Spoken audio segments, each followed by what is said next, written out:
Tunay nga naman na laging nasa huli ang pagsisisi.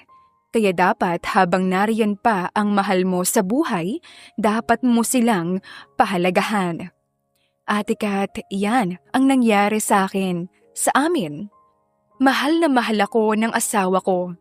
Pero dumating yung time na hindi na niya napagtiisan ang ugali ko. Kung may second chance pa sana, gagawin ko ang lahat para maging masaya siya. Ngayon, isa na nga pala siyang lawyer.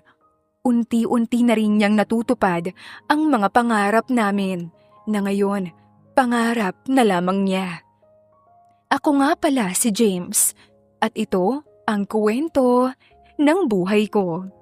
Sana ay muli kaming magkita ng asawa ko at sisiguraduhin ko na hindi ko na siya bibitawan at sasaktan pa. You know what, Cle?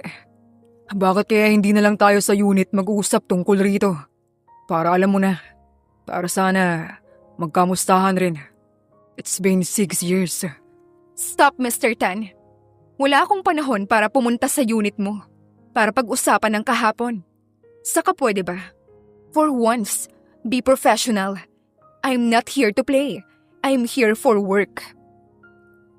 Putol ni Cleo sa sasabihin ni James sa pag-aakalang titigilan na siya sa pamimilit nito na pag-usapan yung kaso sa unit niya. Pero hindi, dahil imbes na tumigil siya, lalo lamang ngumiti at tila gusto niya pa ang pagtataray ni Cleo.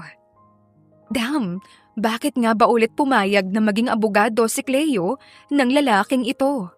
Basta, ang naaalala lamang niya, kaibigan niya si Terence at may utang na loob siya rito kaya kahit gustong-gusto niyang umayaw sa kaso ay no choice siya kundi ang pumayag. Lunes, isang normal na araw lamang para sa abogadong si Cleo. Masaya siyang pumasok sa law firm kung saan siya nagtatrabaho. Lalo na at tumawag sa Terence sa kanya na boss niya at ayon dito may kliyente itong ipapasa sa kanya. Kaya pagdating ni Cleo sa firm, agad siyang pumasok sa kanyang opisina at sinimulan ni Cleo ang araw niya sa pag-aayos ng lamesa niya. Nang biglang pumasok ang kanyang sekretarya sa loob ng opisina. Pansamantala namang itinigil ni Cleo ang ginagawa at tumingin sa kanyang sekretary.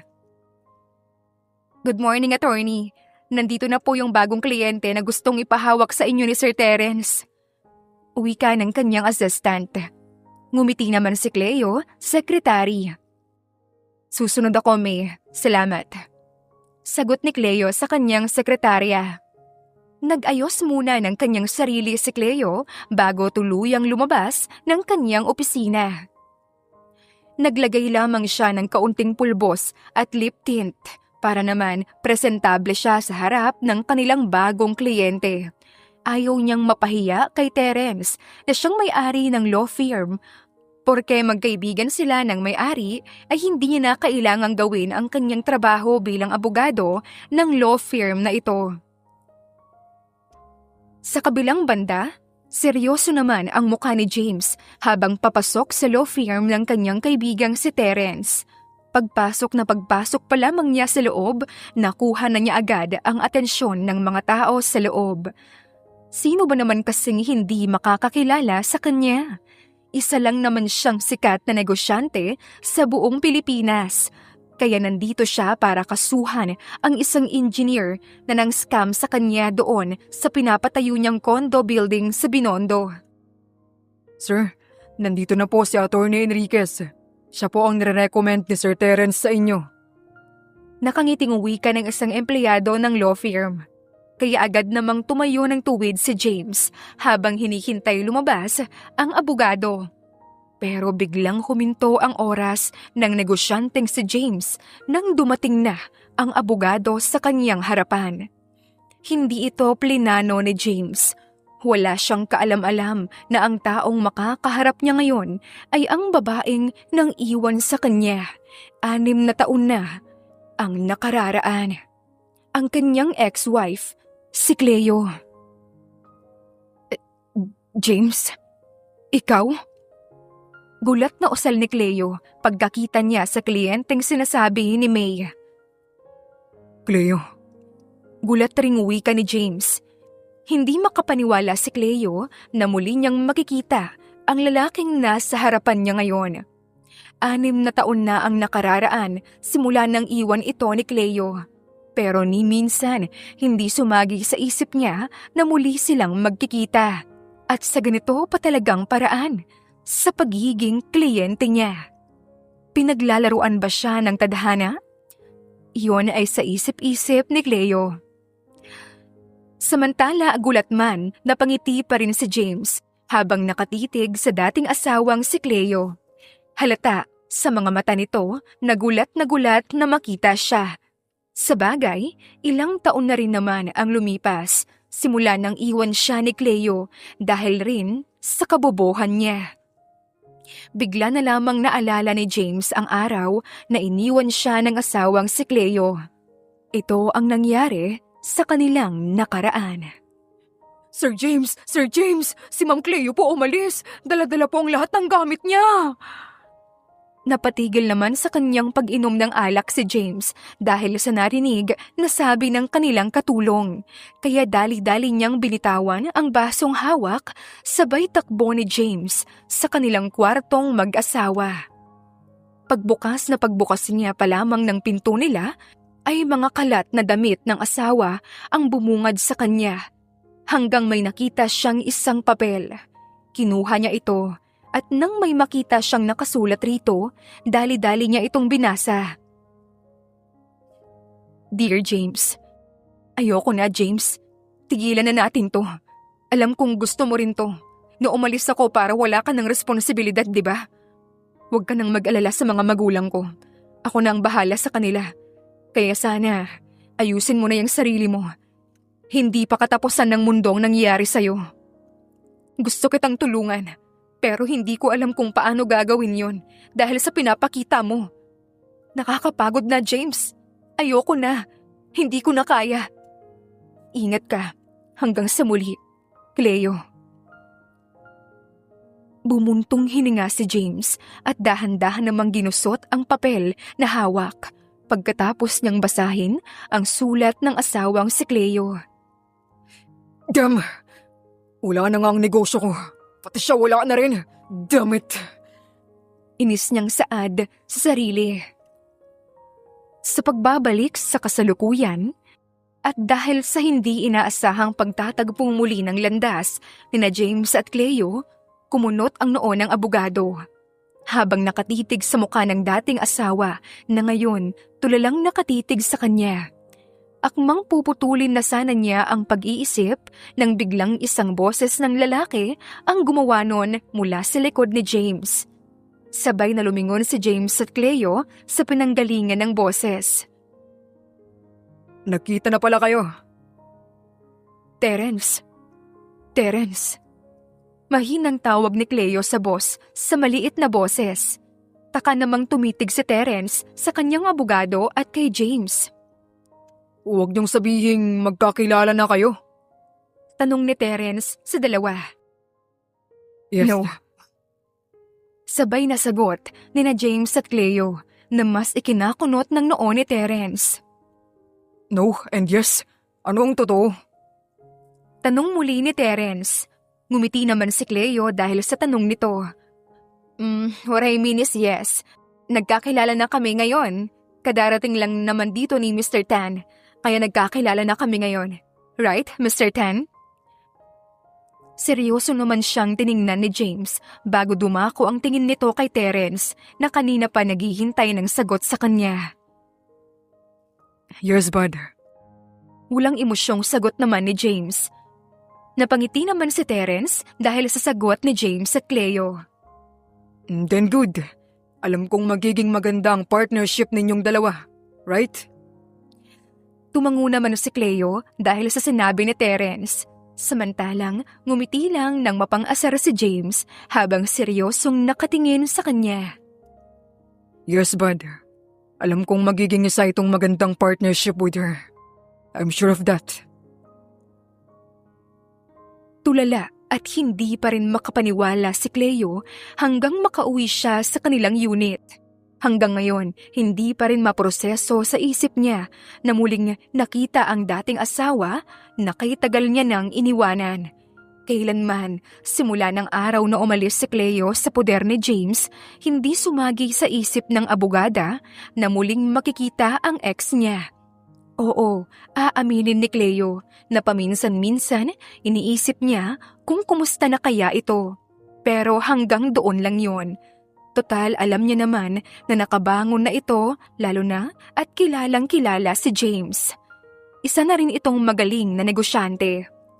Iba-iba na rin ang negosyo nito pero base sa sinabi ng boss niya kanina na si Terence, mas focus ngayon ng kliyente niya sa condominium business at base rin sa sinabi nito sa kanya kanina, gustong kasuhan ni James ang engineer na nang scam sa kanya ng malaking halaga.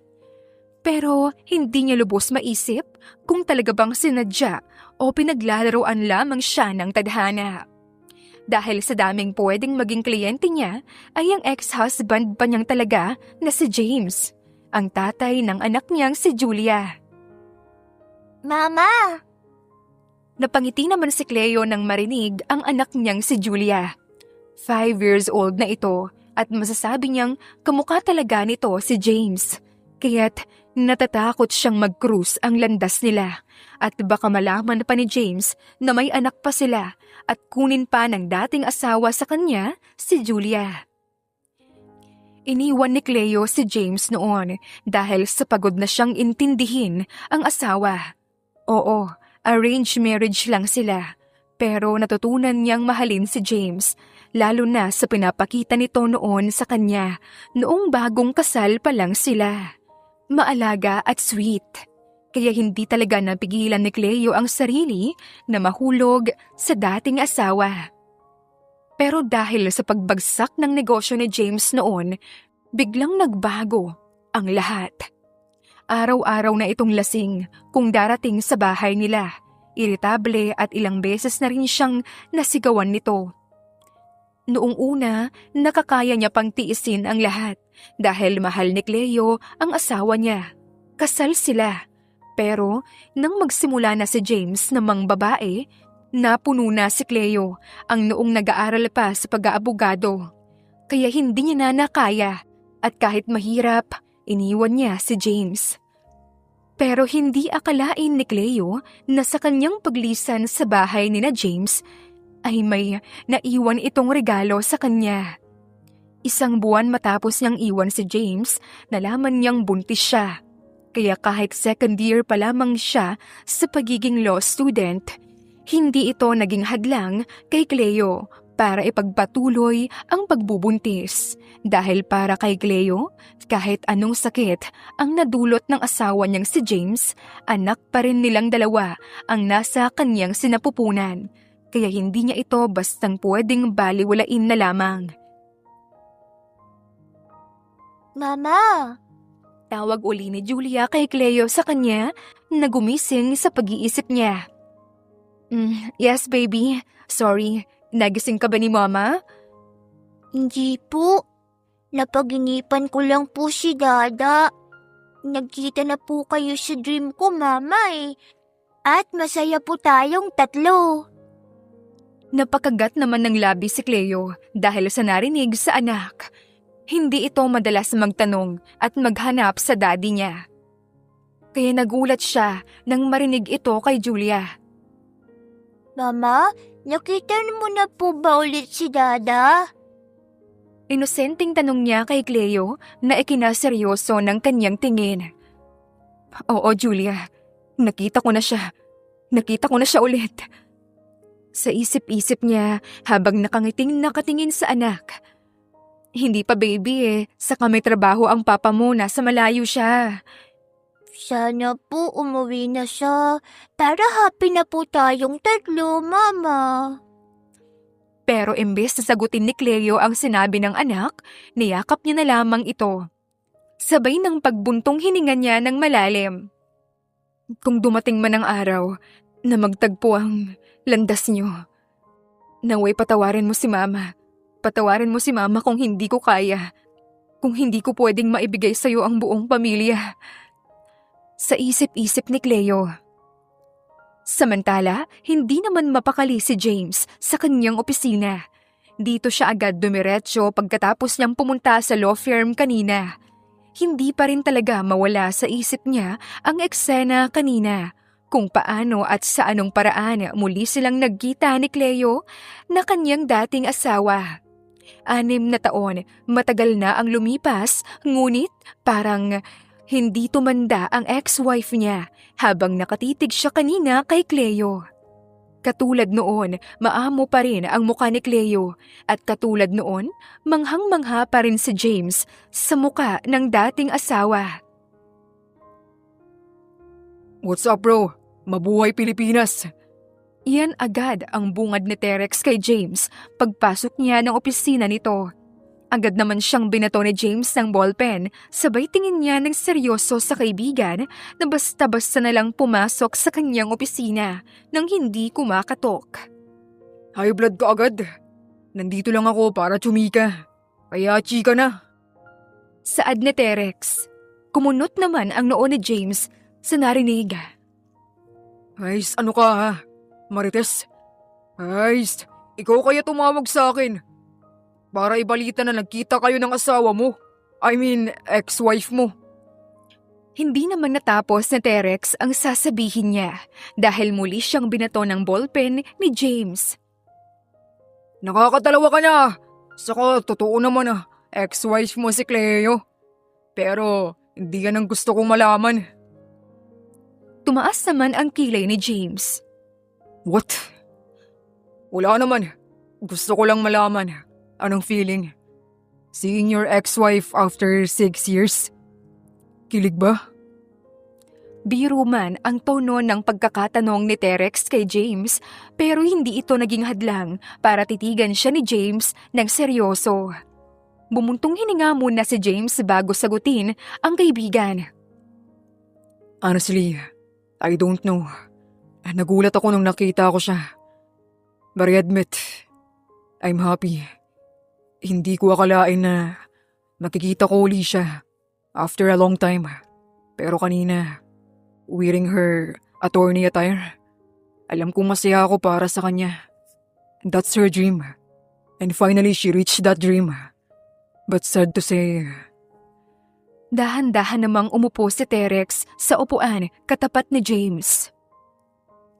she reached that dream without you. Samantala, kinakabahan ngayon si Cleo habang papasok sa kanyang law firm. Tinawagan siya ni May kanina para sabihan na nandito na ang kanyang kliyente. Dala-dala ang mga bagay na pinadala niya rito kahapon. Pero hindi niya lubos maunawaan kung bakit sa ganito kaaga. Good morning, attorney. Ngumiti naman si Cleo sa kanyang sekretary bago tuluyang pumasok sa kanyang opisina kung saan naghihintay si James kanina pa. I'm sorry, I'm late, Mr. Tan. Formal at masasabi mo talagang professional ang bati niya kay James. Napangiti naman si James habang nakatitig kay Cleo na ngayon ay seryosong nakatingin sa kanya. Why so formal, Cle? Para naman tayong walang pinagsamahan. Nakangiting wika ni James kay Cleo. Napahinga naman ng malalim si Cleo dahil sa narinig sa dating asawa. Before we start, sir, let me tell you na this is pure business. Nothing more, nothing less. I'm here as your attorney. I have no time for nonsense. Walang emosyong sagot niya kay James. Hindi naman agad nakapag-react si Cleo sa sinabi ni James na pinagsamahan pero hindi niya ito pwedeng ipahalata sa lalaki dahil baka masira lang ang trabaho niya bilang abogado. Our past is not nonsense, Mrs. Tan. Nabatigil at napakagat naman ng labi si Cleo sa narinig lalo na at hindi niya ito inaasahan na marinig sa dating asawa. Kaya itinigil niya muna ang pagbabasa ng files na dala ni James, sabay tingin niya ng seryoso sa lalaki. You know what, Mr. Tan? Kung gusto mong ituloy ko to, please, Be a professional. Wala ako rito para makipaglaro. And I am Attorney Enriquez for you. As far as I know, 6 na taon na tayong wala. Gulat man si James ay hindi niya magawang mairita o mainis. Sa halip ay natutuwa pa nga ang negosyante na ganito na makipag-usap ang dating asawa sa kanya. Katulad ng dati, katulad ng mga panahong sila pa at magkasama pa sa iisang bahay. So, after I read this file, Mr. Royales scam you more than 50 million? Hindi niya na tinapos ang kanyang trabaho pagkatapos mong ibigay ang pera, right? Dahan-dahan namang tumango si James dahil sa tanong niya. He said, babalik lang siya kinabukasan. But sad to say, iniwan niya ako at ang responsibilidad niya. Alam ni Cleo na tungkol sa kaso ang tinutukoy ni James pero hindi maiwasan ni Cleo na maisip na may iba pa itong kahulugan. Pero bago pa mahalata ni James ang kanyang pagtigil, tumango na lang siya sa binata bilang tugon. Okay, marami naman tayong pwedeng ikaso sa kanya, like stuff Pero hayaan mo muna akong mapag-aralan ng kaso na to ng 2 araw at sinisigurado ko sa'yo na makukuha mo ulit ang pera mo. Nag-angat naman ang tingin si James sa kanya pagkatapos niyang mag-text sa kanyang cellphone. Tapos na? Takang tanong niya kay Cleo dahil hindi niya namalayan na tapos nang magsalita ang attorney. Tumaas naman ang kilay ni Cleo dahil sa naging tanong nito. Absolutely yes. And you're so busy to notice that jerk. Hanggang ngayon ba naman, James? Kausap niya sa sarili. Gusto man iyong sabihin sa lalaki, pinigilan niya ang sarili. Hindi niya pwedeng makalimutang kliyente niya si James, kaya kailangan niyang isantabi ang inis na nararamdaman niya sa dating asawa. Lalo na at pinagkakatiwalaan siya ni Terence sa kasong ito. Mrs. Attorney Enriquez, Mr. Tan, don't forget please. And yes, yun muna sa ngayon. I bet may pupuntahan ka pa. No. Wala akong pupuntahan ngayon, attorney. Kumunot naman ang noo ni Cleo. Wala? Pero kanina ka pa na sa cellphone mo. Hindi naman matapos ni Cleo ang nais niyang sabihin sa dating asawa nang ma-realize niya kung ano ang sinabi niya at alam niyang hindi niya pa ito maaaring lusutan, lalo na at nakangiting nakatitig ngayon sa kanya si James. So, she noticed that? Sa isip-isip ni James pagkatapos marinig ang sinabi ni Cleo. Pero bago pa mag-isip ng kung ano ang dating asawa tungkol sa pagtutok niya sa cellphone, inunahan na ni James itong magsalita. Don't worry, attorney. Restaurant lang yun. I just ordered us food. Nothing more. Nothing to worry. Napatigil naman si Cleo dahil dito. What? Hindi mo na kailangan gawin yun, sir. Pero si James, imbes sagutin siya, nginitian lamang siya nito na mas lalong ikinainis ni Cleo. Like what I said earlier, Mr. Tan, I'm here for business. Wala nang iba. At sabi mo, tapos na ang business talk natin. So it means, I can talk to you now about other things, right? So yes, gusto ko mag-uusap tayo tungkol sa atin. Kaya nag-order ako ng food. At mga favorite mo ang in-order ko. Nanlaki ang mga mata ni Cleo dahil sa narinig niya mula kay James. He still remember my favorites? Sa isip-isip ni Cleo.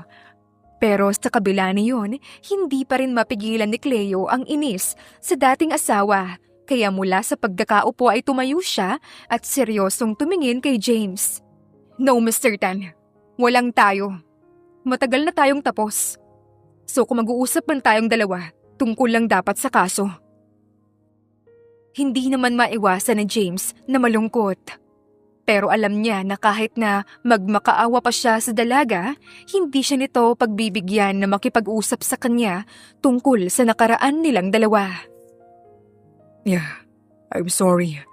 Anyway, we can talk tomorrow at HN Restaurant to talk more about the case. I really want the case done before the October ends, attorney. Restaurant? Pwede naman dito. Don't worry, attorney. Pure business ang pag-uusapan natin bukas. And yes, I know pwede rito. But I have something important to do tomorrow. At malapit lang ang HN restaurant doon. Kaya mas convenient na doon na lang tayo mag-uusap. Hindi naman maintindihan ni Cleo kung bakit biglang parang nalungkot siya dahil sa biglaang pag-iiba ng tono ng pakikipag-usap ng lalaki sa kanya. Pero ito naman ang gusto mo, di ba? Kaya bakit ka nagkakaganyan? Bulong ni Cleo sa sarili. Akmang sasagot pa sana si Cleo nang biglang bumukas ang kanyang pinto. Attorney, sorry for interruption. Pinapatawag po kayo na Sir Terence sa kanyang opisina. Susunod ako, May. Sagot niya sa sekretarya, sabay tingin niya muli kay James. Okay, see you tomorrow then. Here's my business card. Call me if naroon ka na. Wika niya sabay abot niya ng business card kay James.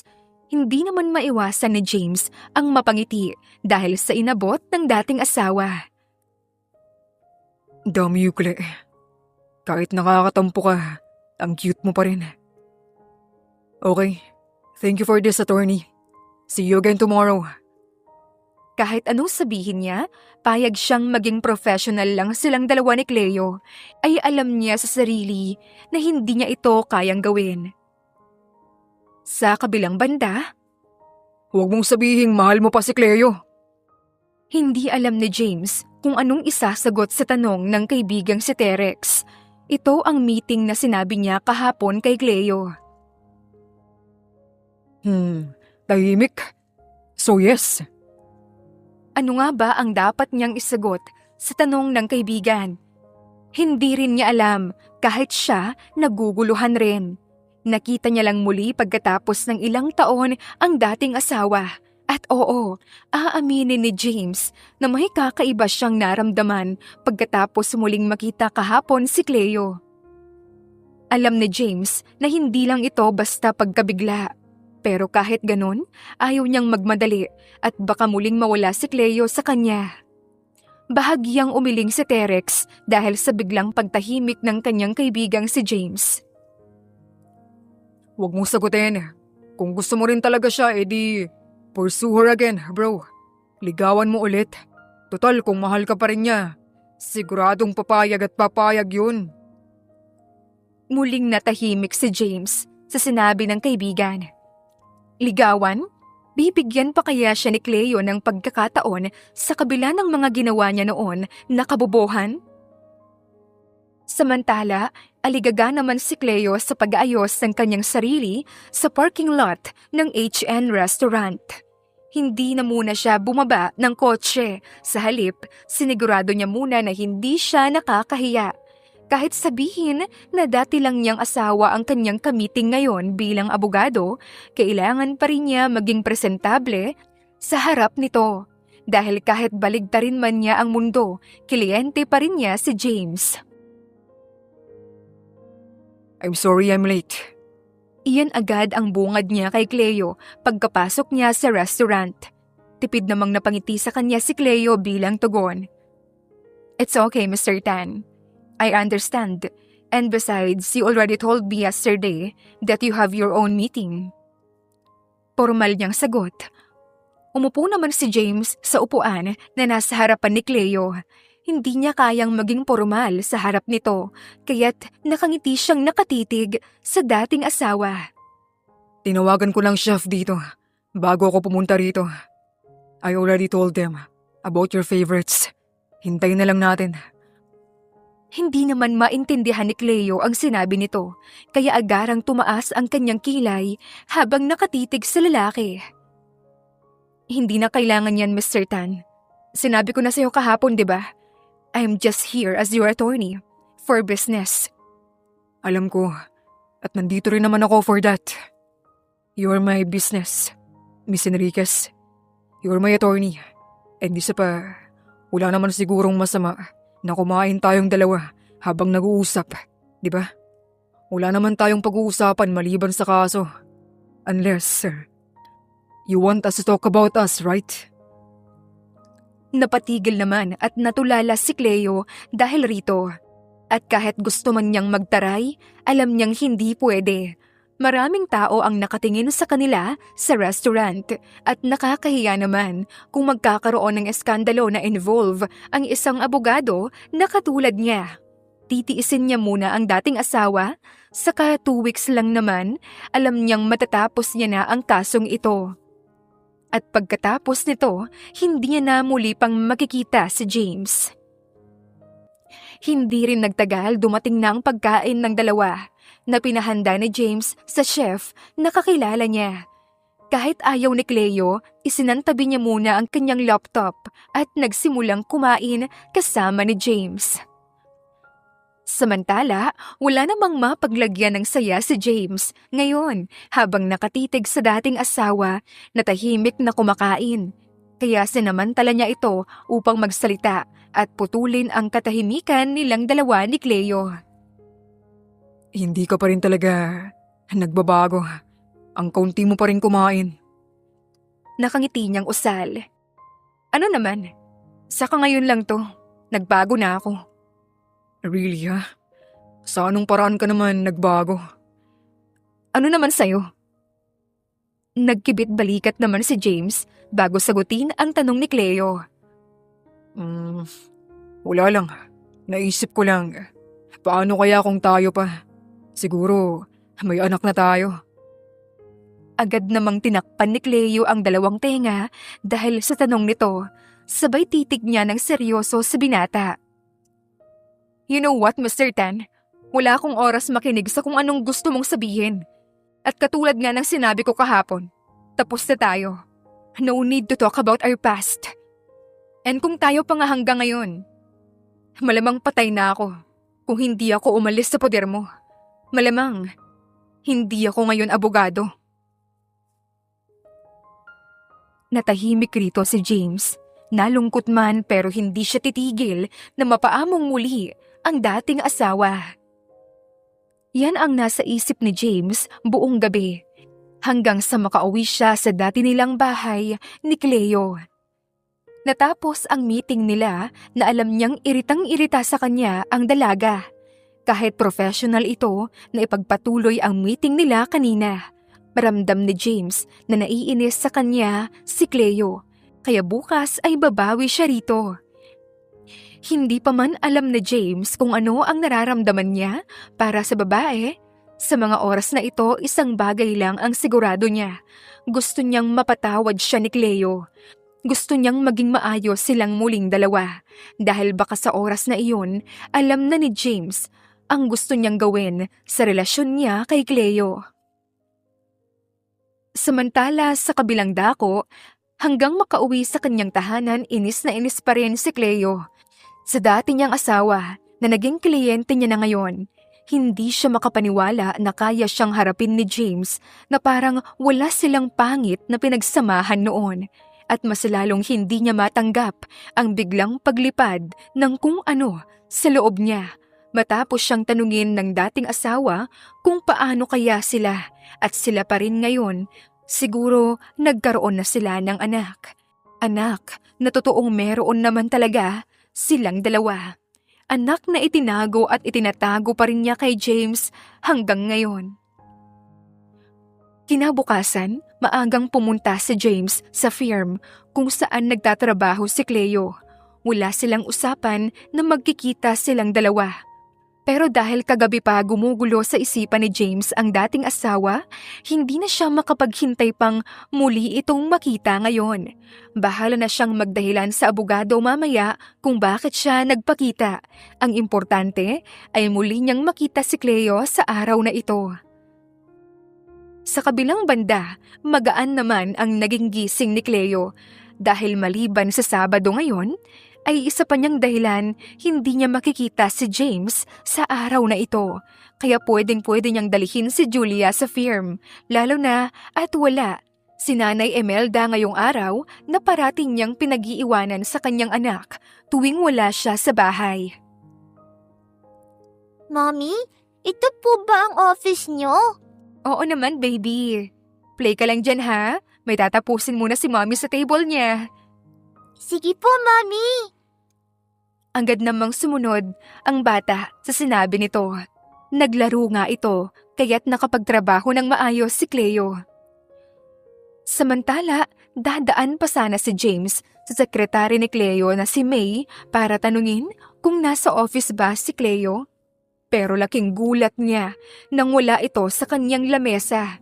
Kaya't napagpasyahan na lamang niyang dumiretso na lang agad sa office ni Cleo.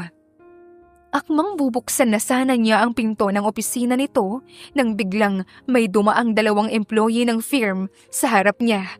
May pinag-uusapan ang dalawa na talagang nagpahinto sa kanya. Uy, ang ganda talaga ng anak ni Attorney Enriquez, no? Nakita mo? Oo nga, ang ganda-ganda.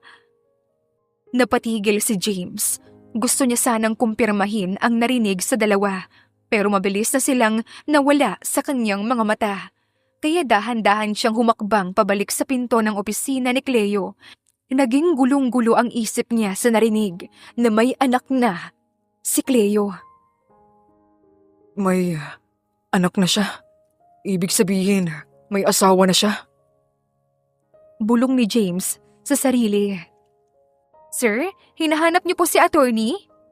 Pukaw ni May kay James na ngayon ay seryosong nakatayo sa pinto ng amo niyang si Cleo. Ngumiti naman si James rito. It's okay. Ako na lang ang tatawag sa kanya. Pagkaalis ni May, huminga muna ng malalim si James bago niya tuluyang dahan-dahang hinawakan ang pinto ng office ni Cleo para buksan. Hindi pa niya ito tuluyang nabuksan. Kunti pa lang ang nakita niya sa loob ng opisina ni Cleo at ang unang sumalubong sa mga mata niya ay ang isang batang babae na masayang naglalaro ng lutuang toys niya. Habang si Cleo naman, kitang-kita niyang abala sa laptop nito. Kaya ang plano niyang kausapin si Cleo ay hindi niya nagawa agad-agad. Kaya agad siyang lumabas sa firm at pinaandar ang kotse niya patungo sa lugar ng kaibigang si Terex. Hindi siya makapaniwala sa nakita sa loob ng office ni Cleo. Totoo bang anak ito ng dating asawa? May asawa na ba ito? Talaga bang huli na siya ng dating? Ito ang mga tanong na gumugulo sa isip niya. Seriously bro? Tinanong mo na ba siya? Kinumpirma niya ba? Hindi makapaniwalang tanong ni Terex matapos marinig kay James ang nakita nito sa loob ng office ng babae. Dito sila dumiretso agad ni James sa hideout niyang XB Club pagkatapos ng nangyari kanina. At ito ngang si James nag-aya agad ng inuman sa kanya. Grabe Rex. I can still believe it. Ang dali niyang makahanap ng bago. Talaga bang sinabi niya? Sure ka ba talagang anak niya ang nakita mo sa office niya? Bumuntong hininga muna si James bago seryosong tumitig sa kaibigang si Terex. Para saan pa? Mukhang ang lahat ng nagtatrabaho doon. Alam na may anak talaga si Cleo. Kumunot naman ng bahagya ang noo ni Terex dahil sa naging sagot ng kaibigan. Alam mo, bobo ka rin talaga minsan. So, susuko ka na talaga, agad-agad. Bigla namang umangat ang kanyang tingin sa tanong nito. Kung may anak na siya, malamang may asawa na rin siya. Kaya, ano pang laban ko? Kaya niya nga ako iniwan noon dahil wala akong kwenta. Malamang masaya na siya. Napangisi rito si Rex. Hindi niya akalain na magiging ganito muli ang kaibigan. Huli niya itong nakitang ganito ay 6 na taon na ang nakalilipas at wala pa rin nagbago dahil pa rin ito sa isang tao. Dahil pa rin kay Cleo. Oo, nalugi ang dati niyang kaibigan, nahirapan pero saksi si Terex na mas naghirap at nagdusa si James noong iniwan siya ni Cleo. Akala ni Terex hindi na ito muling mangyayari kaya talagang nagulat siya nang muling nakita ang pagdudusang muka ng kaibigang si James nang dahil muli sa dati nitong asawa. Samantala, maaga namang natapos ang duty ni Cleo sa firm. Pero dahil sa nagkaayaan ang mga katrabaho niya na muling magsaya saglit, napagpasyahan niyang sumama saglit. Hinatid niya muna si Julia sa nanay niya at sumama na sa mga katrabaho niya patungo sa XB Club. Samantala, akmang aalalayan na ni Terex si James para tumayo nang mahagip ng kanyang mga mata ang dating asawa ng kaibigan na si Cleo. Kaya bumalik siya sa pagkakaupo sa harap ng kaibigan, sabay tawag niya sa pangalan nito. Talaga bro, suko ka na. Paano kung hindi niya pala anak yun? Paano kung... Stop Rex! I know na anak niya yun. Putol niya. Lasing na siya, pero kahit na ganoon, alam pa rin niya ang nangyayari sa paligid niya. So, suko ka na? Ayaw mong i-confirm sa kanya? Taka namang tumingin si James kay Terex na ngayon ay may tinuturo at nang tingnan niya ang taong tinuturo nito, laking gulat niya nang makita si Cleo na umiinom. Napatayo naman si James sa nakita. Sandali, saan ka? Takang tanong ng kaibigan nito kahit alam niya na kung saan pupunta si James. Ngunit imbes na sagutin siya ni James, tinalikuran lamang niya ito at seryosong naglakad patungo sa direksyon ni Cleo. Sir James? Gulat na wika ni May sa lalaking nasa likod ngayon ng among si Cleo. Taka namang lumingon si Cleo sa taong nasa likod niya na binanggit ni May na si James daw at laking gulat na lamang niya nang bigla siya nitong hilain sa kamay palabas ng club. Ano yun, ha? Mariing tanong niya. Hindi naman maintindihan ni Cleo ang sinasabi ni James, kaya't nakasimangot siyang tumingin rito. Ha? Anong sinasabi mo? Gawain ba ng isang ina at may isang anak na pumunta pa sa club, ha? Hindi ka ba pinagbabawalan ng asawa mo? Napakagat naman ng labi sa gulat si Cleo.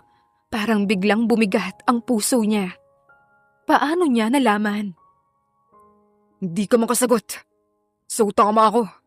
May anak ka na. So what, Mr. Tan? Oo, may anak na ako. Ngayon, ano yun sa'yo, ha? Wala kang pake kung may anak na ako. Naiintindihan mo? Wala kang pake. You jerk!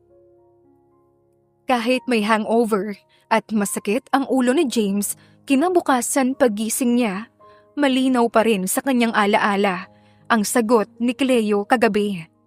Totoong anak nga ni Cleo ang bata, kaya isa lang ang ibig sabihin nun.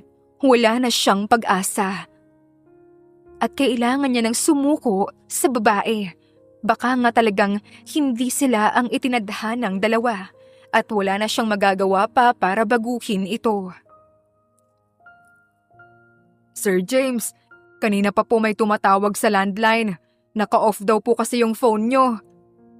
Salubong ng katulong ni James sa kanya, pagbaba niya mula sa kanyang silid. Tumango naman siya sa katulong bago tuluyang pinuntahan ang landline na kanina pa nagre-ring.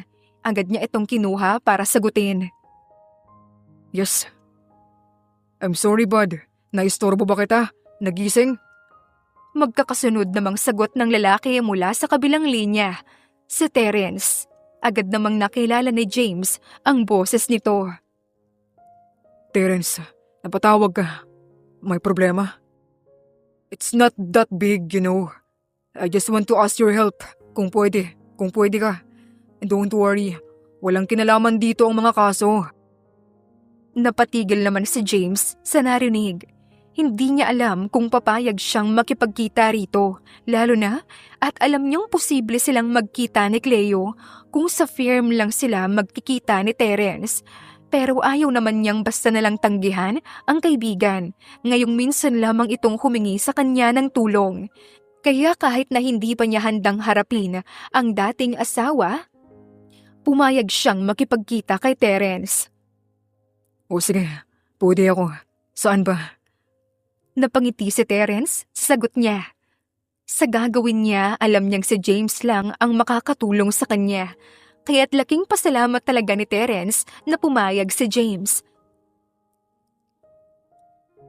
Maya-maya pa, kabado at hindi naman mapakali si James habang papasok sa firm ni Terence.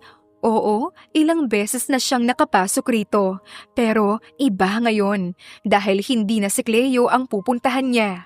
At kahit mahirap para sa kanya, alam niya sa sarili na kailangan niya ng kalimutan ang dating asawa, kahit gaano pa ito kahirap. Sir Tan, si attorney po ba ang hinahanap niyo? Sorry po, wala po siya ngayon eh. Nasa family day po siya kasama ni Julia. Hindi alam ni James kung paano sasabihin kay May na hindi ang amo nito ang ipinunta niya rito. Sinalubong naman siya ng sekretary nang paakyat na siya sa second floor. Ngumiti si James kay May. It's okay, May. Actually, si Terence ang pinunta ko rito. Sorry sir. Bilin po kasi ni attorney na sabihin ko yun kung sakaling may maghanap po sa kanya. Hindi po kasi pwede na wala siya sa family day ni Julia. Siya lang po kasi ang inaasahan ng anak na pumunta sa araw na to eh. Nanlaki ang mga mata ni James. Siya lang? Bakit? Nakasaan ang ama ni Julia? Nasa malayo ba? Hindi po eh. Asawa po? Naku, wala po. Single mom po si attorney. Nagulat at napakagat naman ng labi si James sa nalaman. Kaya imbes na tumuloy siya sa opisina ni Terence, agad-agad siyang lumabas ng firm at pinaharurot ang kanyang sasakyan patungo sa St. Paul Elementary School sa nag-iisa lang sa bayan sa San Juan. Kaya alam niya agad na nandito si Cleo kasama ang anak na si Julia. Gusto niyang kumpirmahin sa sarili ang narinig na sagot ni May kanina. Gusto niyang makita mismo sa dalawang mata na talagang walang asawa si Cleo at isa talaga itong single mom. Hindi alam ni James kung bakit, pero lumundag sa tuwa ang puso niya nang sabihin iyon ni May, kaya gusto niyang makita agad ngayon si Cleo. At dahil nga hindi naman kalayuan ang St. Paul Elementary School, nakarating agad doon si James. Naghanap muna siya ng parking space bago tuluyang bumaba ng kanyang sports car at pumasok sa loob ng paaralan. Excuse me, ma'am. Can I ask? Casual niyang tanong sa ginang na nasa information desk. Good day, sir. Yes po. Alam niyo po ba kung nasaan ang family day event? Bakit po? Sino po ang hinahanap nila? Si Attorney Enriquez po. Ngumiti ang babae. Pagkatapos, ibinigay ng ginang ang hinahanap niyang impormasyon. Agad namang nagtungo roon ang binata sa school gym. Hinanap ng kanyang mga mata ang dating asawa at ang anak nitong Julia ang pangalan base sa sinabi kanina ni May. At nang nakita niya nga ito, naabala sa pagsasandok ng pagkain ng anak, hindi na malaya ni James na napangiti na siya. Sir, may anak po ba kayo dito? Biglang tanong sa kanya ng isang teacher na lumapit sa pwesto niya. Napangiti naman si James sa tanong ng guro. Maaari po bang malaman kung sino? Bumuntong hininga naman si James sabay turo kina Cleo at Julia na ngayon ay kumakain. Gulat namang napatingin ang guro sa kanya. Kayo po ba ang daddy ni Julia? Mabuti naman po at siguradong matutuwa ang bata dahil buo na ang family niya ngayon. Gusto mo po bang i-assist namin kayo papunta sa kanila? Umiling naman si James. Salamat, pero ako na lang. I wanna surprise my daughter. Hindi maipaliwanag ni James ang nararamdaman niya sa mga oras na yon. Parang may kung anong nabuhay sa buo niyang pagkatao at may hindi siya maipaliwanag na nararamdaman kanina habang sinasabi niya sa guro na siya ang ama ni Julia. Walang bigat dahil biglang gumaan ang pakiramdam ni James nang sabihin iyon. Parang gusto talaga ni James maging tatay ni Julia. Para maging buo talaga silang pamilyang tatlo. Si Cleo, si Julia at siya bilang padre de pamilya. Sa kabilang dako, Nalulungkot naman si Cleo habang pinagmamasdan ang anak na mahimbing nang natutulog ngayon sa kanyang silid. Kanina pa sila nakauwing dalawa at bilang ina alam niya na kahit nandito siya bilang ina ni Julia, kulang pa rin iyon sa anak niya. Masaya itong nakikipaglaro kanina sa mga katulad niyang bata, pero ramdam niyang malungkot ito, lalo na tuwing tinititigan ang mga kaklase niyang may papa kanina sa family day. Hindi niya alam kung kaya niyang magkita sina James at ang anak nila. Natatakot siya para sa anak. Paano kung hindi siya matanggap ni James? Paano kung awayin siya nito? Yan ang mga katanungang gumugulo sa isip niya. Si Julia na lang ang meron si Cleo simula nang namatay ang mommy at daddy niya. 3 taon na ang nakakalipas. At kung sakali mang malaman nga ni James ang existence ni Julia, natatakot siya. Takot siyang mawala ang anak niya at kunin sa kanya ng lalaki. Hanggang kailan mo iiwasan ang totoo, Cle? Natahimik naman si Cleo dahil sa naging tanong ng kaibigan na si Olivia. Nandito ito sa unit niya para bumisita at nakwento na nga ni Cleo na muli na silang nagkita ng dating asawang si James. Hindi ko alam. Malapit nang matapos ang kasong pinapahawak niya sa akin. Kaya alam ko na hindi na kami muli pang magkikita. So? Itatago mo ulit sa kanya si Julia? Huminga ng malalim si Olivia na nagpaangat ng tingin ni Cleo sa kanya. Alam kong nahihirapan ka ngayon, pero Bes, gusto ko lang ipaalala sa'yo na walang sekretong maitatago habang buhay. At isa pa, 6 years na ang nakakalipas at karapatan talaga ni James malaman ang totoo. Mas lalo na si Julia. Karapatan niyang makita at makilala ang tatay niya. Napaisip naman si Cleo sa advice ni Olivia. Alam niyang bilang babae, alam niyang karapatan ng anak niyang makilala si James bilang tatay nito. Pero sa loob-loob niya, ang puso niya ay hindi pa handa. Hindi niya pa kaya. Sa kabilang banda, hindi naman mawala ang tingin ni James sa kanyang labi habang namimili ng mga damit pang babae. Kanina pa siya sa mall at marami-rami na rin ang nabili niyang gamit ng bata na pang 5 taon hanggang 7 taong gulang. At dahil nga hindi siya sigurado sa edad ni Julia, binili na lamang niya ang lahat ng sandals at sapatos na size ng may 5 hanggang 7 taong gulang. Pagkatapos niya sa shoes shop, agad siyang dumiretso sa shop ng mga damit pang bata. At katulad nga ng ginawa niya kanina, ayun din ang ginawa niya sa mga damit ngayon. Sana nga lang talaga ay magustuhan ni Julia ang mga pinamili niya. Pagkatapos niyang mamili sa mga damit, pumunta naman siya sa mga laruan. Minsan lang siyang magseryoso at manigurado sa buhay niya. At ngayong alam niya na nabuo na ang desisyon niya, gusto niyang magpakatatay sa anak ni Cleo. Gusto niyang maging ama ni Julia. Wala nang pakialam si James kung sino ang tatay nito. Ang gusto lamang niya ay maging anak ito. Kaya ginagawa niya ang lahat ng ito at pinapangako ni James sa sarili na oras na matapos siya rito sa mall, agad niyang pupuntahan si Cleo sa firm para humingi ng pangalawang pagkakataon sa dating asawa. Handa siyang tanggapin ng buo si Julia, kaya lahat ay gagawin ni James para bumalik lang sa kanya si Cleo. Walang masyadong tulog si Cleo nang pumasok sa firm kinabukasan. Pero kahit ganoon, kailangan niyang maging maayos dahil sa dami ng kanyang trabaho na gagawin sa oras na ito. Gusto na ni Cleo mapabilis ang kasong hinahawakan niya sa kliyenteng si James. Ayaw niya itong magtagal dahil pakiramdam niya kung magtatagal pa ito mababaliw na siya sa kanyang nararamdaman na hindi niya na dapat maramdaman ngayong wala na sila ng dati niyang asawa. Abala si Cleo sa pagbabasa ng files na binigay ni James sa kanya last week nang nakangiting pumasok sa opisina niya si May. Good morning, attorney. Good morning, May. Bakit?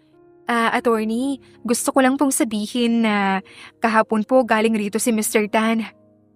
Si James? Bakit? Hindi ko rin po alam kung bakit Pero sabi niya, si Sir Terence na raw po ang sadya niya. Pero bigla rin po siyang umalis. Ano naman ang kailangan ng lalaking yun kay Terence? Tanong niya sa sarili. Akmang magtatanong pa sana nang biglang nag-ring ang cellphone niya kaya sinagot niya muna ito. Lalo na nang makita niyang si Terence ang tumatawag. Good morning, Cle. Busy? Hindi naman. Why? Nothing. Gusto ko lang magpasama ngayon. And as your boss, I order you na samahan ako. Pupuntahan na lang kita riyan sa office mo. Akmang sasagot pa sana siya sa boss nang biglang na-off na ang tawag. Kaya mukhang no choice talaga si Cleo kundi sumama kay Terence. Ano po yun, attorney? Tanong ni May pagkatapos ibaba ang kanyang cellphone. Pakisabi na kung sakaling may maghanap sa akin, may importante akong lakad. Tumango naman si May bilang tugon. Samantala, excited naman si James habang kanyang binabaybay ang daan patungo sa firm ni Cleo. Iniwan niya muna ang mga pinamili niya para kay Julia dahil gusto niya munang ipaalam kay Cleo na gusto niyang humingi ng pangalawang pagkakataon sa dating asawa.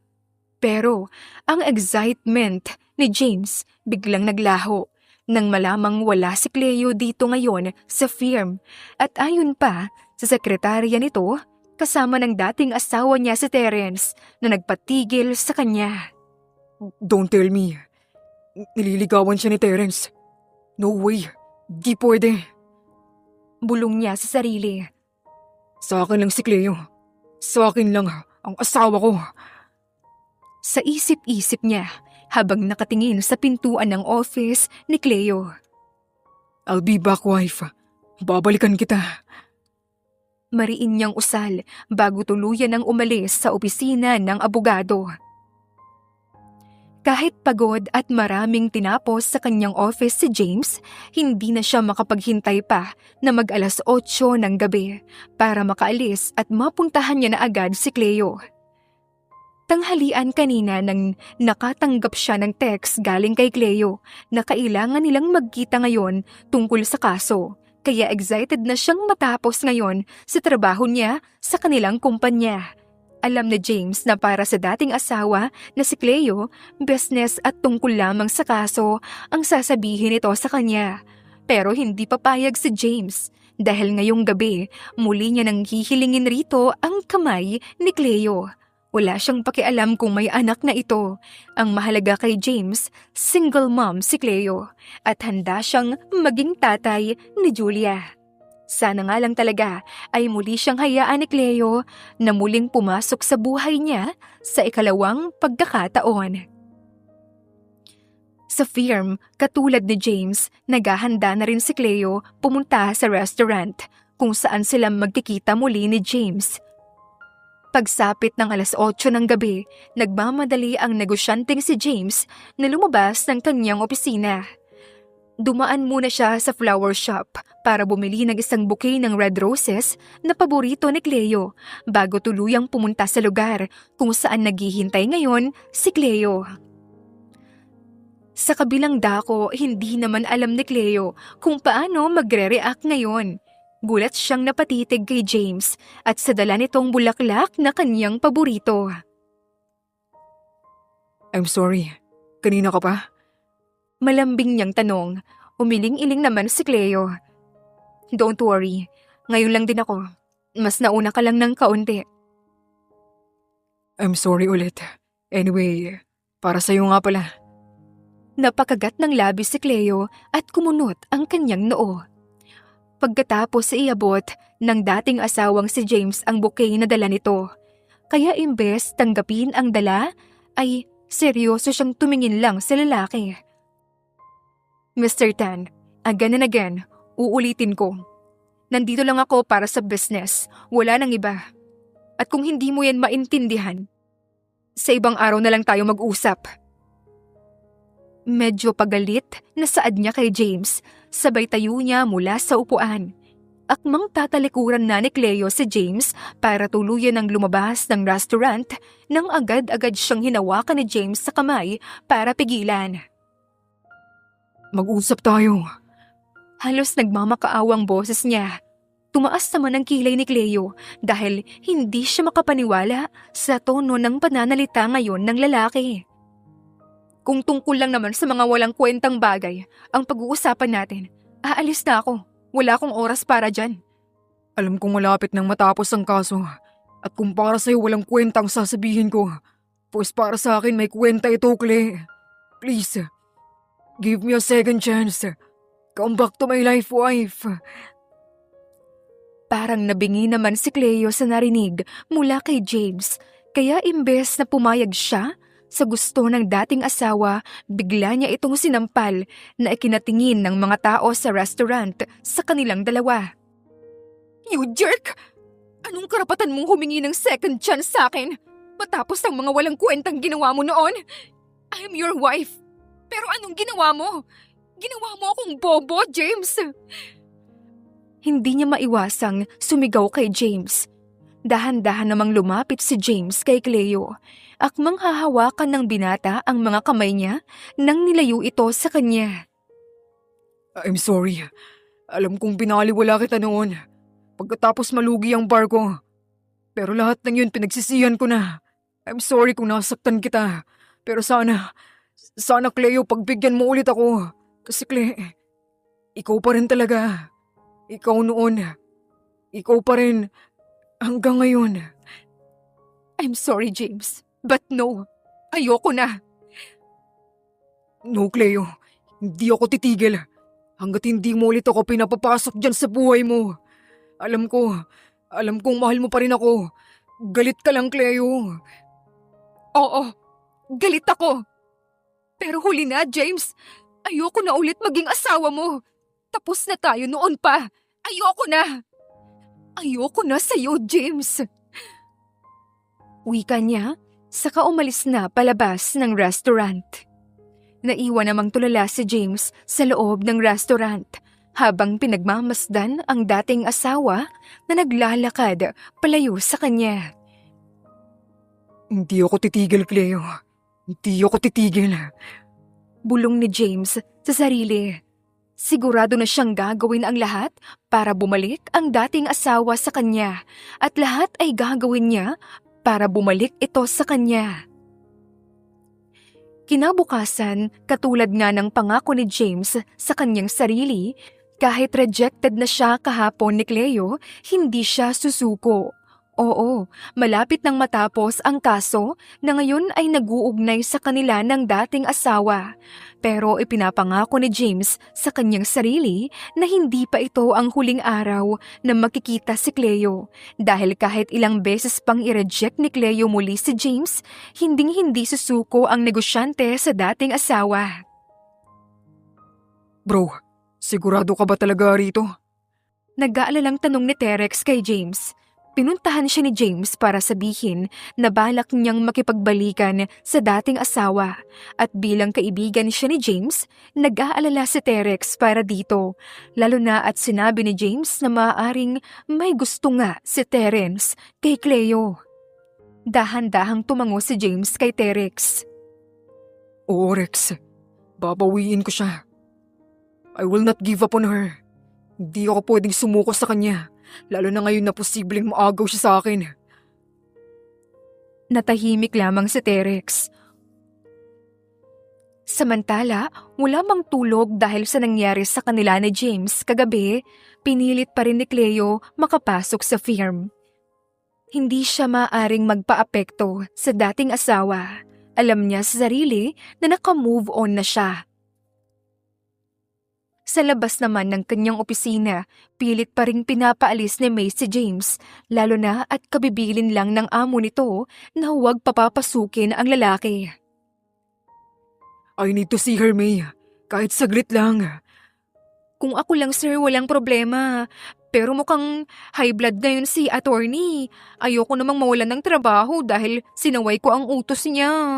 Kaya sir, please, umalis na kayo.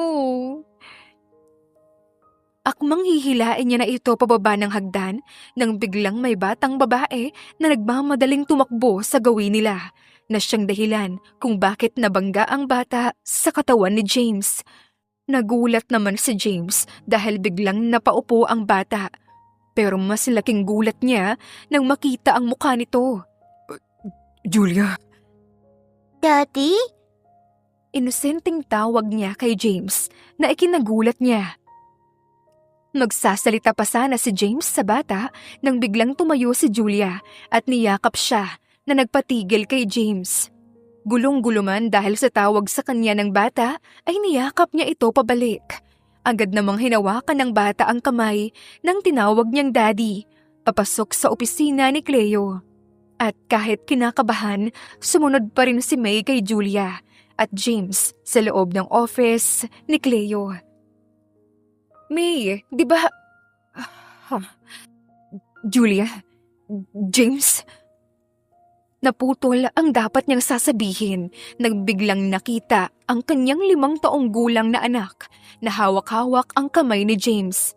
Napaangat ang kanyang tingin kay James na ngayon ay takang nakatitig sa kanya. Julia? Mama, bakit hindi mo sinabi na dumating na si Daddy? Cle, anong ibig sabihin nito? Si Julia, anak ko ba siya? Cle, tell me, anak ko ba siya? Mama? I'm sorry, baby. Hindi maipaliwanag ang nararamdaman ngayon ni James pagkatapos ikwento ng dating asawa sa kanya ang nangyari. Nagkaroon sila ng anak. Bago pa umalis si Cleo sa poder niya at hindi man lang ito alam ni James. Sa mga oras na ito, maraming bagay ang gumulo sa isip ng negosyante. Paano kung hindi siya nagpadala sa nangyari noon sa kanyang negosyo? Malamang hindi siya iniwan ni Cleo at malamang nakasama at nagpakatatay siya kay Julia. Pero sa kabila ng nangyari, imbes na magtanong pa si James sa kanya, dahil sa dami ng tanong na nasa kanyang isip ngayon, pumantay na lamang si James sa kanyang anak na si Julia at buong pusong niyakap ito. I'm sorry, anak. I'm sorry. Ngayon lang si Papa. It's okay po, Papa. Sinabi naman po ni Mama na kailangan mo po mag-work para sa future.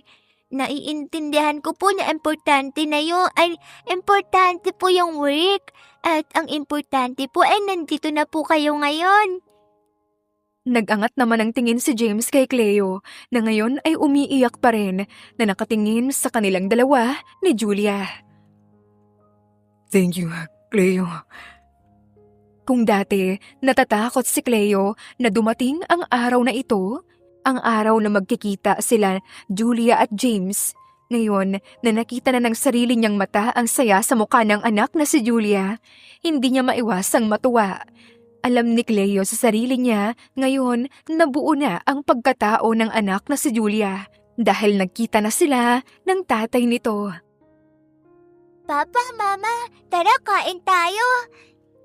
Hindi pa man nakakabalik sa kanyang huwisyo si James ay natuwa siya nang hawakan ng bata ang kamay niya.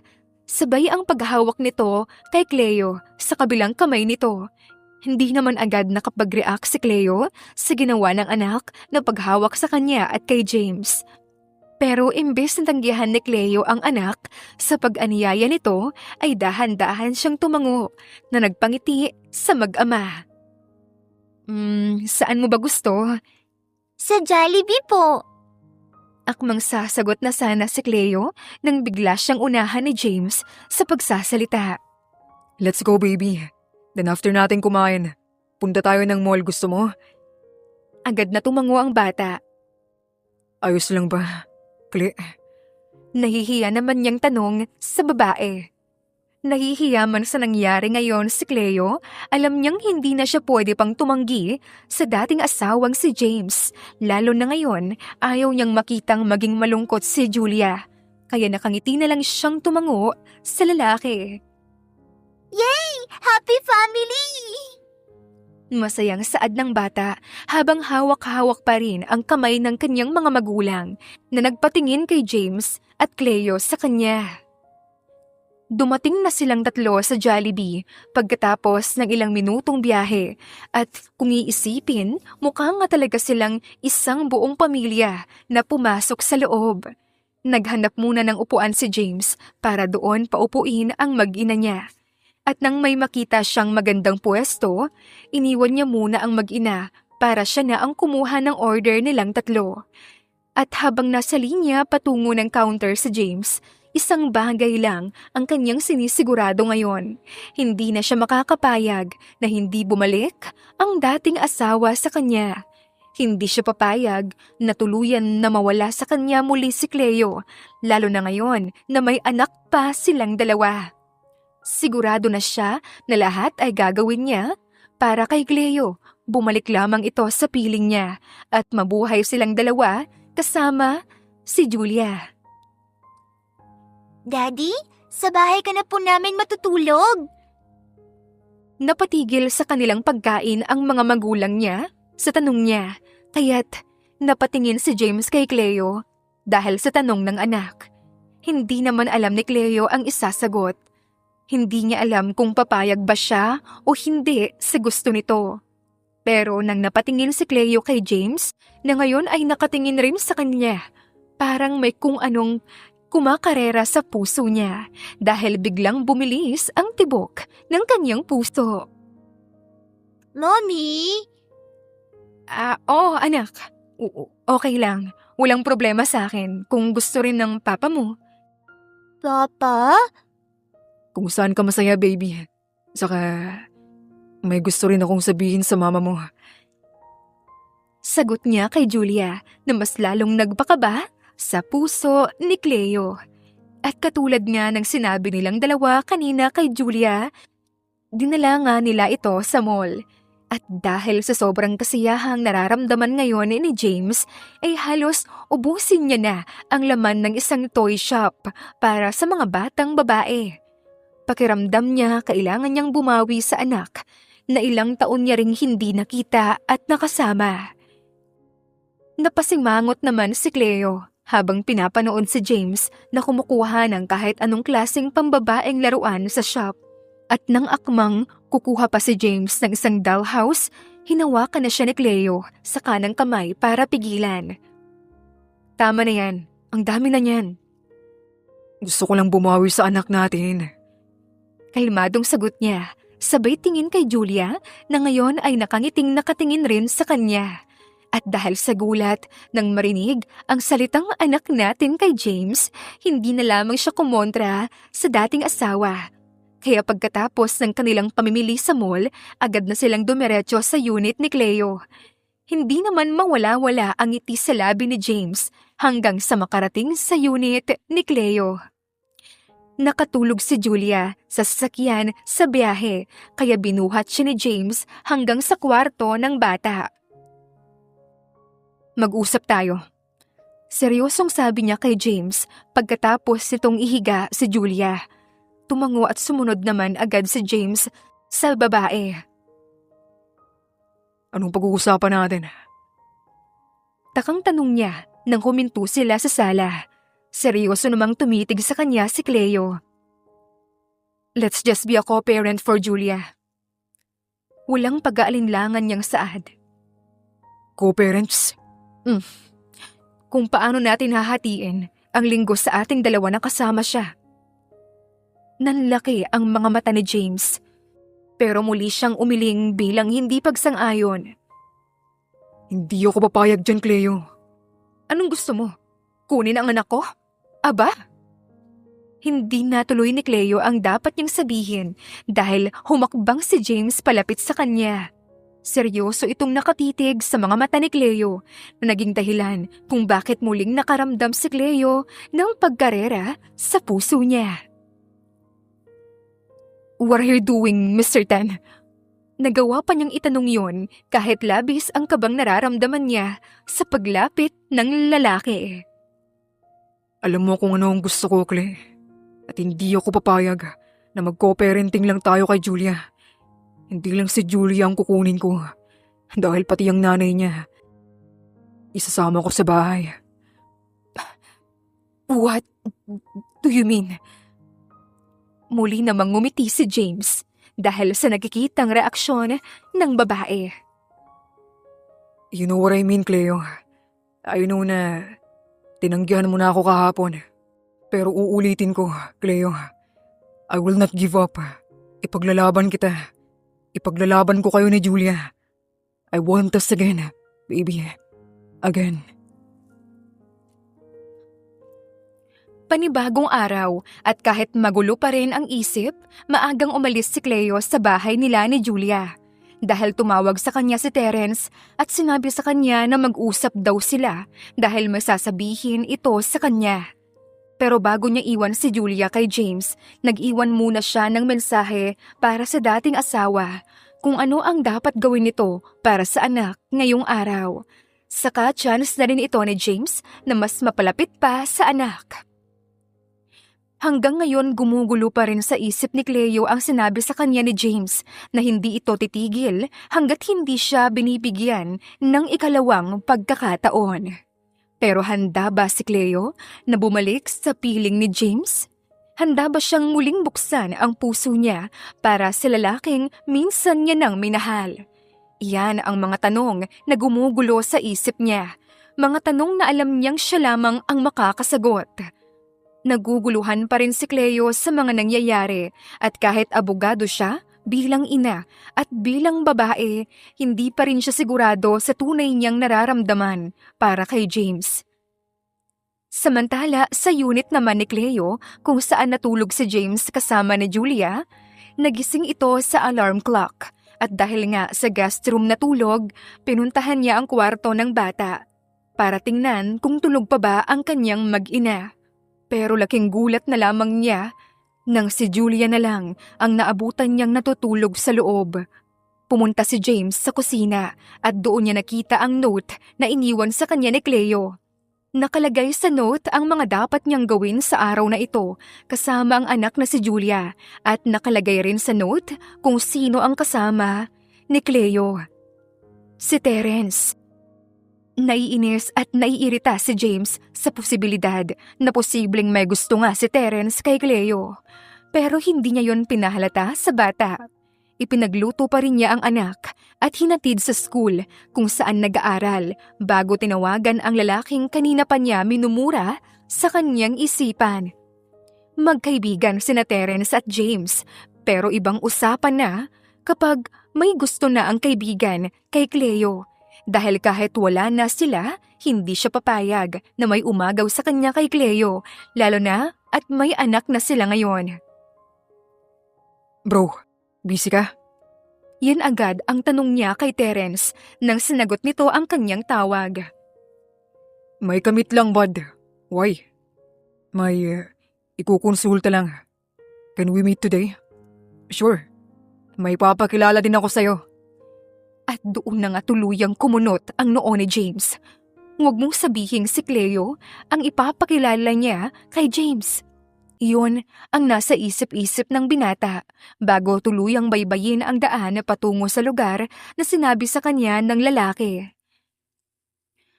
Samantala, dahil nga sa hindi pa rin makalimutan ni Cleo ang nangyari kahapon sa kanilang tatlo ni James, wala siya sa sariling tumangu-tango sa amo.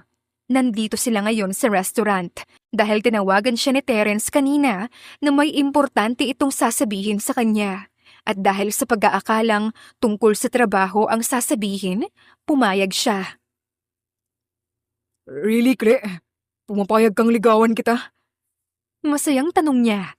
Akmang tatango muli si Cleo nang biglang may isang boses sa kanyang likuran ang nagpagising sa kanyang pag-iisip. Ligaw?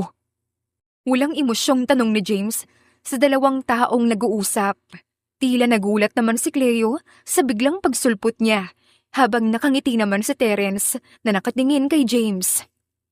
Bud, you're here anyway. Tama ang narinig mo. Talagang liligawan ko nga si Cleo. And she said yes. Siya rin pala ang gusto kong ipakilala sa'yo.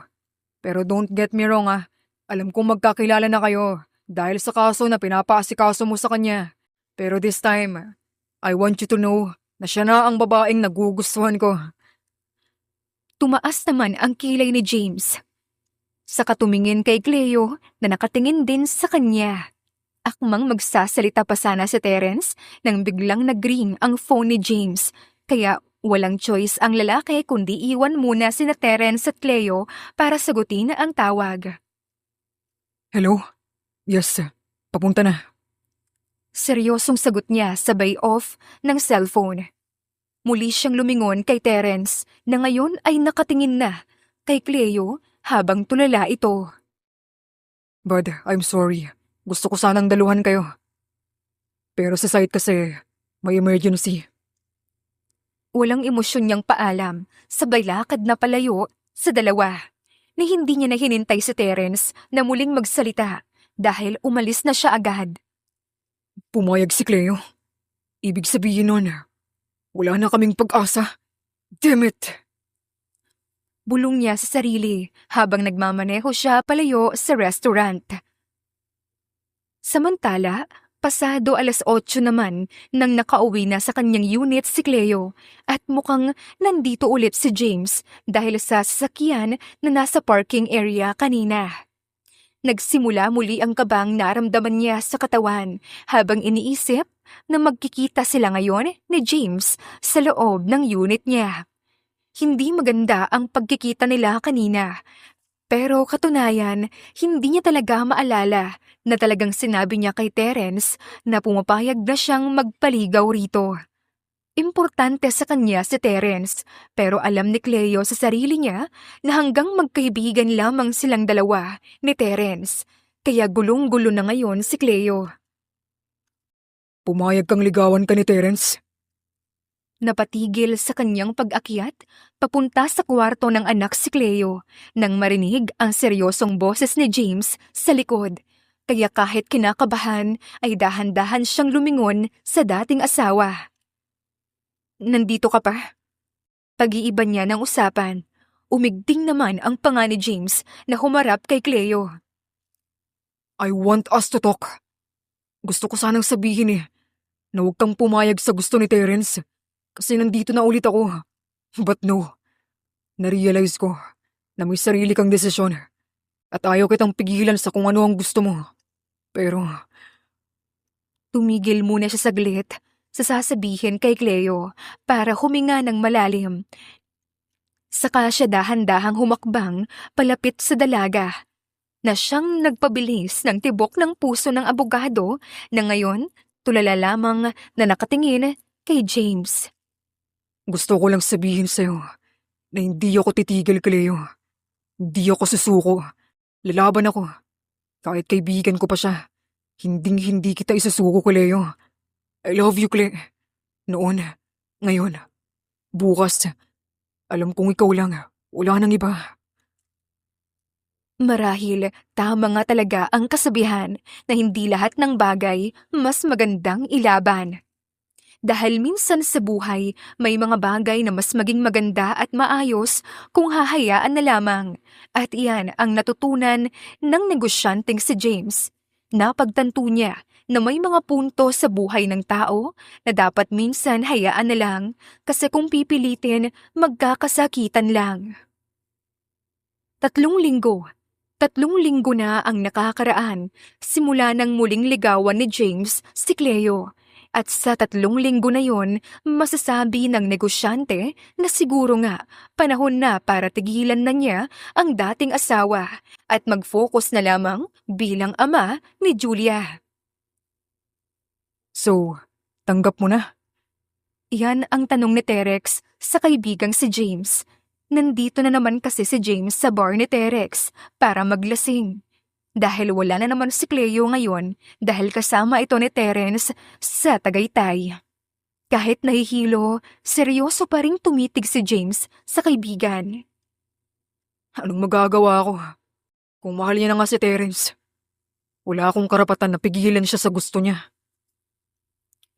Huminga naman ng malalim ang kaibigan bago tuluyang nanahimik at hayaan na lang na magpakalasing si James. Naiintindihan nito ang lalaki, kaya imbes na pigilan niya itong uminom, hinayaan na lang muna niya si James na magpakalasing sa pag-asang nasa tamang huwisyo na ulit ito bukas. Sa kabilang dako, hindi naman mapakali si Cleo habang paulit-ulit ng tingin sa kanyang orasan. Kalahating oras na ang lumipas simula nang umuwi siya rito. Sinama siya ni Terence sa Tagaytay para sa isang trabaho, kaya't natagalan siya sa pag-uwi. Pero halos utusan niya na ang taxi driver kanina na nasakyan niya na liparin ang daan para makauwi agad sa kadahilan ng alam niyang nandito ngayon si James sa kaniyang bahay. Umamin nga ng kanyang nararamdaman si Terence sa kanya ngunit buong puso niyang tinanggihan ito sapagkat pakiramdam niya nagtataksil siya sa dating asawa. 3 linggo na rin simula ng ligawan ni James si Cleo at sa loob ng 3 linggo na yon, magsisinungaling ang abogado sa kanyang sarili kung sasabihin niya na walang epekto ang ginagawa sa kanya ni James dahil aminin man niya o hindi. Alam niyang muling nabuhay sa puso at isip niya ang pagmamahal sa dating asawa. Umamin na rin siya kay Terence sa kanilang totoong relasyon ni James at ito ang dahilan ng biglaan niyang pag-uwi ngayong gabi. If you know that you still love him, show that to him. Alam kong hindi naging madali sa inyo ni James ang lahat. Pero kung mahal ka pa rin talaga niya at kung mahal mo nga pa rin talaga siya, huwag mong pigilan ang sarili mo. Give yourself the happy ending that you deserve. Pumunta ka na sa kanya, kay James, at sabihin sa kanyang salitang mahal mo pa rin siya hanggang ngayon. Nandito na nga si Cleo sa kanyang unit, ngunit walang James na nagpakita sa kanya.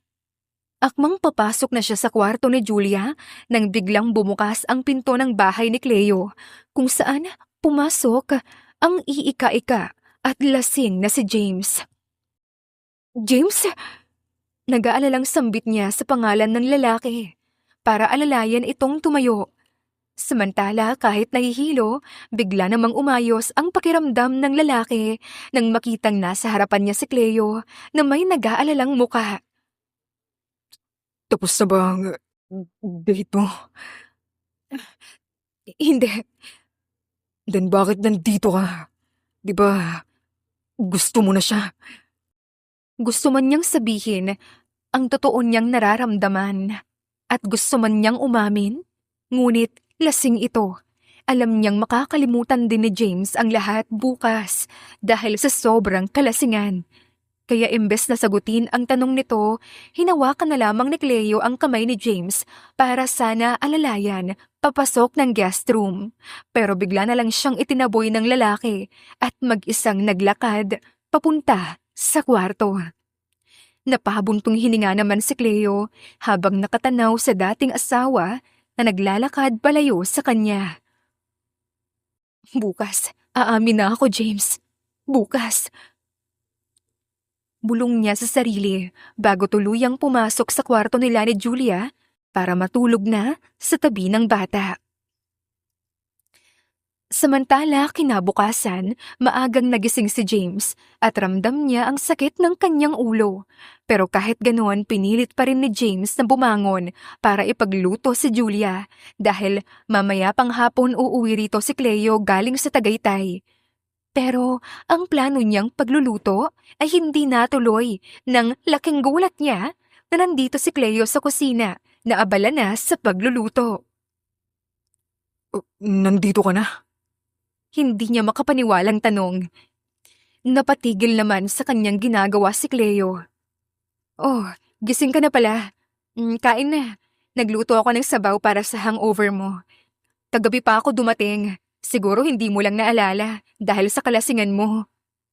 Parang gusto namang suntukin ni James ang kanyang sarili pagkatapos marinig ang sinabi ni Cleo. Akala ko mamaya pa kayo ni Terence. At doon naman lumapit sa kanya si Cleo, dala ang sabaw na niluto nito para sa kanya. Nakaupo na sa table si James nang iabot sa kanya ng babae ang sabaw. Pero ang akalaing simpleng soup lang ni James ay hindi pala, dahil sa ilalim ng yaong na may soup ay may nakalagay na papel na siyang nagpatigil kay James na kainin ito. Kaya agad-agad na tumayo si James palapit kay Cleo, dala ang papel na may sulat. Hinawakan niya ang dating asawa sa kamay, saka pinaharap sa kanya. Teka, Cleo. Anong ibig sabihin nito? Napakagat naman ng labis si Cleo dahil hindi niya alam kung paano ito sasagutin. Ang papel kasi ay may nakasulat na I love you. You love me? Tanong muli sa kanya ng binata. Napayuko si Cleo dahil sa hiya. Sagutin mo ako, Cleo. Mahal mo ako. Dahan-dahan namang tumango si Cleo bilang sagot. Nagulat naman si James sa narinig, kaya dahan-dahan niyang hinawakan ang babae at dahan-dahan ding pinaharap sa kanya. Mahal mo pa rin ako, Cleo. Ay, paulit-ulit ka naman. Sabi ko nga 'di ba, mahal kita. Mahal pa rin kita.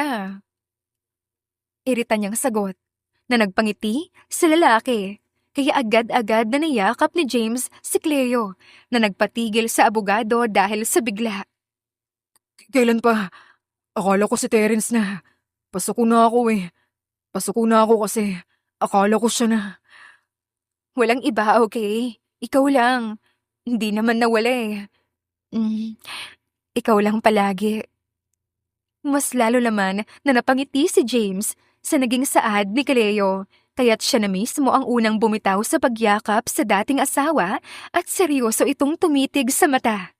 Bago unti-unting pinagdikit ni James ang noo nilang dalawa ni Cleo. Give me a second chance, Cleo. Please.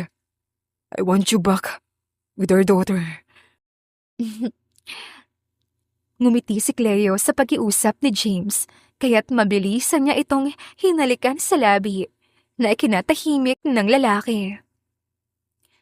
Second, third, fourth, kahit ilang beses pa, James, sa'yo pa rin kami uuwi ng anak natin. I love you. I love you too, my attorney. My forever.